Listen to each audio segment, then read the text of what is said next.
You see them everywhere in Austin now. Even little 3-year-old kids can point them out. Hey, there's a robot car. And if you've used Uber lately, there's a real chance you've already been offered a ride with no one behind the wheel. You know, Waymo arrived in Austin last year, and their growth happened so fast that a lot of people are still trying to figure out what they are. Are these cars actually safer than human drivers? The NTSB has already launched an investigation into how they handle school buses after some incidents with AISD. But what about emergency vehicles? What about police officers directing traffic or pedestrians just doing unpredictable things? And what about animals? We've seen some of them hit by autonomous vehicles, including one cat that was killed in San Francisco by a Waymo. And what happens to all of the video and sensor data that these vehicles are collecting with their spinning cameras as they move around the city? Is that shared with law enforcement? How many Waymos are there in Austin? And are they driving on highways yet? Can you request one in an Uber if you specifically want it? Or can you avoid one if you don't want a driverless ride? I put those questions to two Waymo executives, David Marginis, the company's director of product management, and Annabel Chang, who leads Waymo's state and local public policy work. So he's the engineer guy, and she's the lobbyist gal. And I started by asking them why they even wanted to talk to me, because they reached out to me. I assume they're doing some kind of media blitz here in Austin. I wanted to know about why.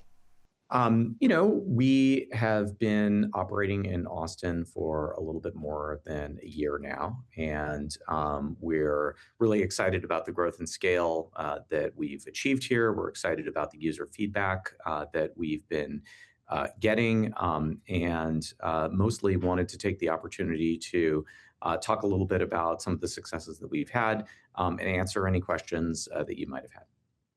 I'm curious how many Waymo vehicles you have in Austin. I live not in central Austin, and I've been seeing them in my neighborhood. So it seems like the number's certainly been growing.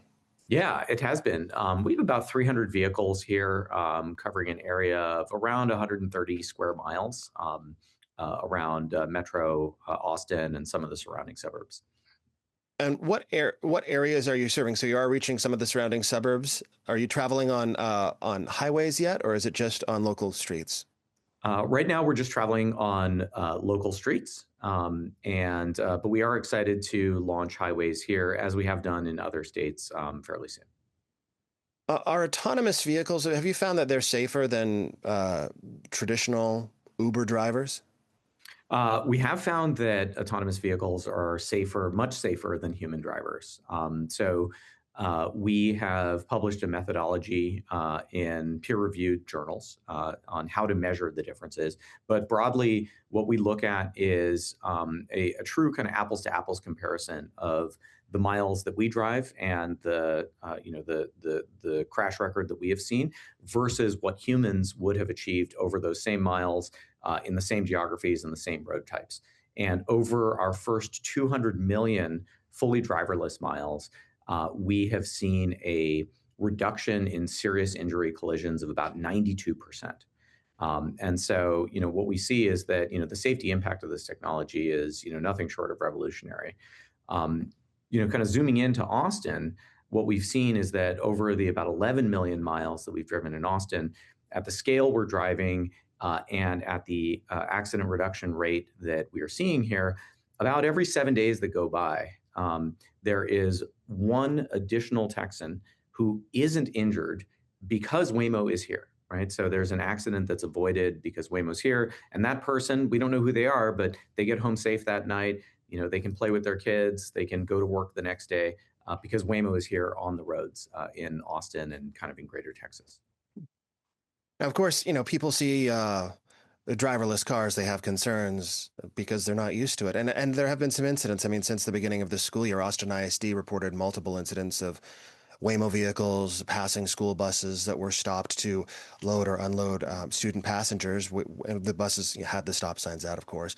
And then, as you know, there's an NTSB investigation on January 12th. The Waymo vehicle did stop for a school bus traveling the opposite direction on Old Torf Street, but other human-driven vehicles did not stop. So the Waymo asked, I guess, a human assistant located in Michigan if it was a school bus with active signals. That human said no, and the Waymo proceeded while the bus had its stop arms out. So what do you say to parents, who put their kids on the school bus every day and might have concerns when they hear about these incidents. Yeah, absolutely. And starting out, I'll say I'm a parent. We're both parents, actually, and we have young kids that go to elementary school. Waymo is a company of parents, and we take the concerns around all vulnerable road users, including children, extremely seriously. I understand people's skepticism about the technology. It's a new technology, and what we would encourage people to do is to judge the technology based on their own experiences with it, and not things that they might see online, and also looking at the broader safety record, right? That safety record that I mentioned, over 200 million miles that we've driven, and where we haven't seen any kind of serious incident around a school bus. And so while I can't talk about some of the specifics because of that NTSB investigation and basically an agreement that we have made with the NTSB as well as Austin City, I can say that I'm looking forward to a report coming out about that, where we'll be able to talk about it a little bit more after that. Okay, yeah, and I did want to ask you about your conversations and cooperation with the city.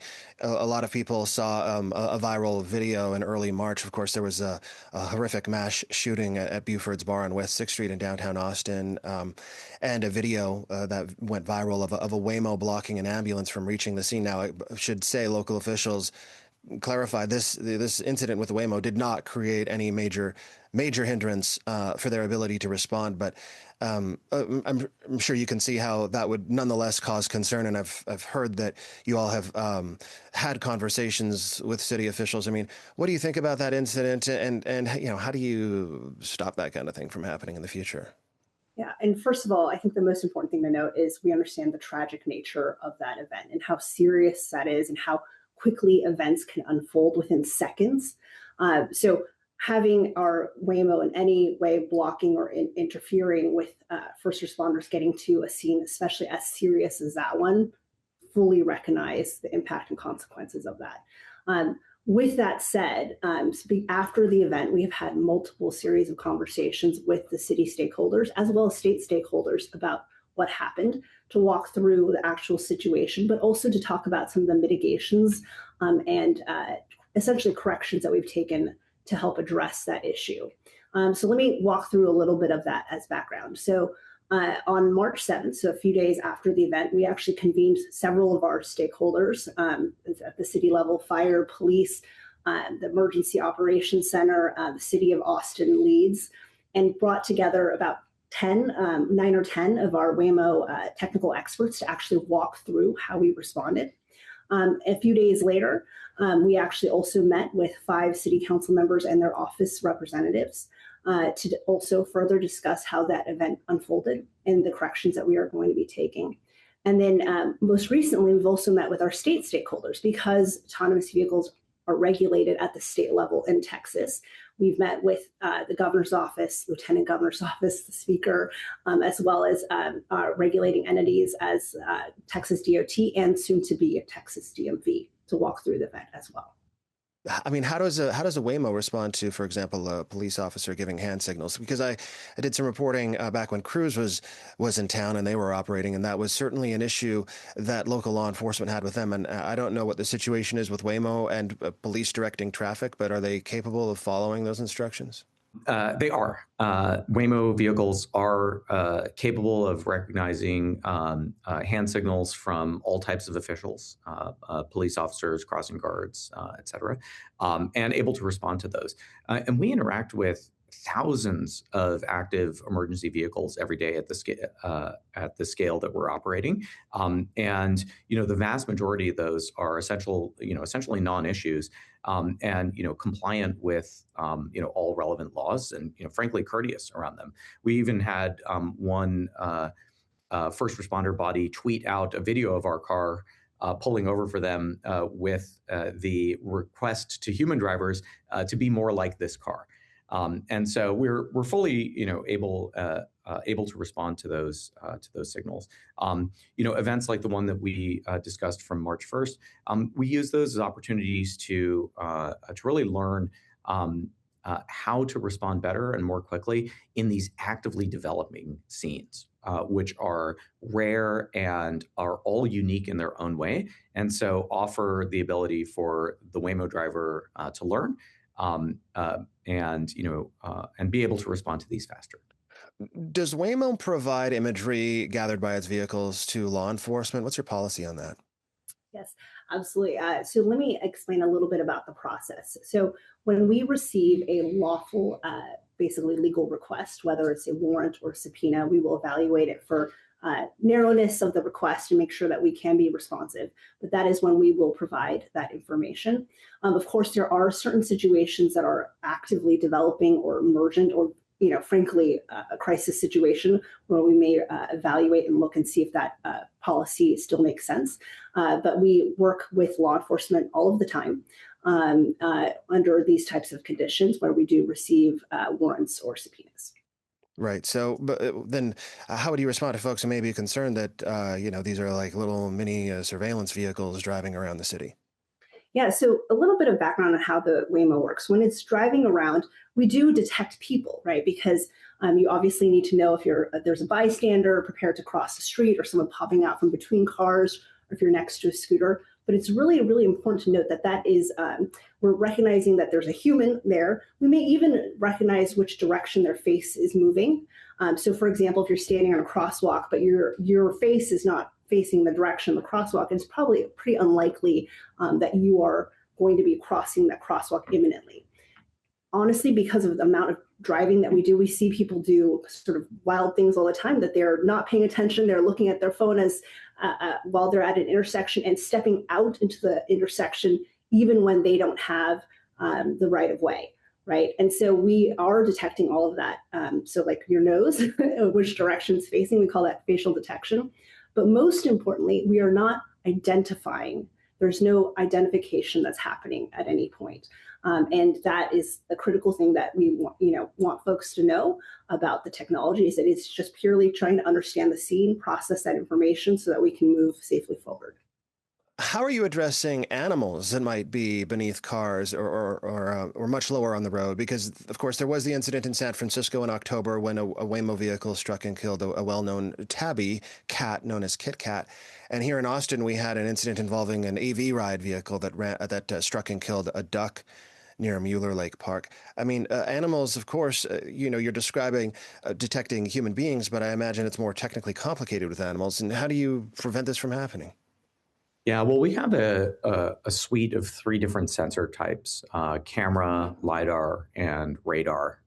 And we take into account the inputs from all of those different sensor types so that we can detect, all relevant objects, if they're animals or humans or, just foreign objects or debris, and make sure that we can drive safely around all of those.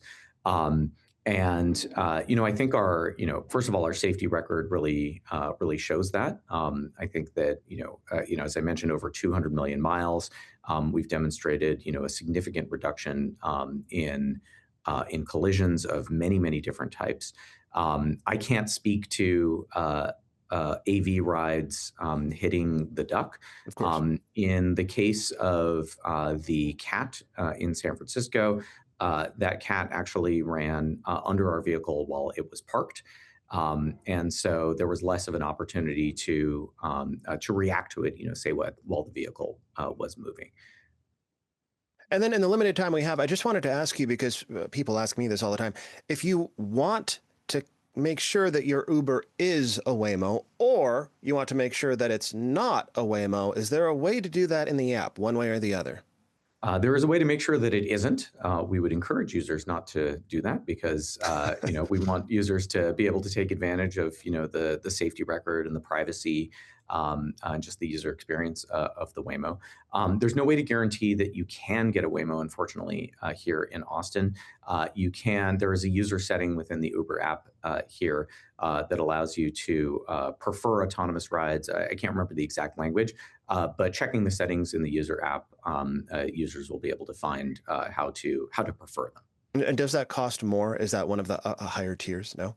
No, it doesn't cost more to get a Waymo. It is within some of the vehicle types that you select within the Uber app.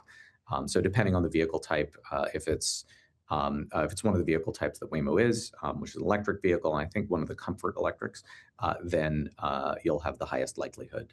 So it would be that comfort setting then. I will say I did the Comfort Electric today, and I was paired with the Waymo. Yes, okay. I did it last night. Also paired with the Waymo. Okay. Yeah, I don't know all of the exact settings, but Comfort Electric is one of the ones that Waymo serves. And I do have to say, I'm surprised that there's only 300. I feel like there's I'm seeing them everywhere, but maybe it's just one of those things where your mind tunes into right when you see. Well, if I can say one more thing, yeah, please. The 300 vehicles that we see, one of the real benefits that you get from Waymo is that we have an all electric fleet, but we're actually driving those all the time. And so as opposed to, other electric vehicle types that are, typically sitting in a garage or a driveway or a parking space, because we're using them so much, you get the environmental benefit from each of those miles at a much faster rate than you would other electric vehicles. And so this is just kind of demonstrative of, the environmental commitment that we have.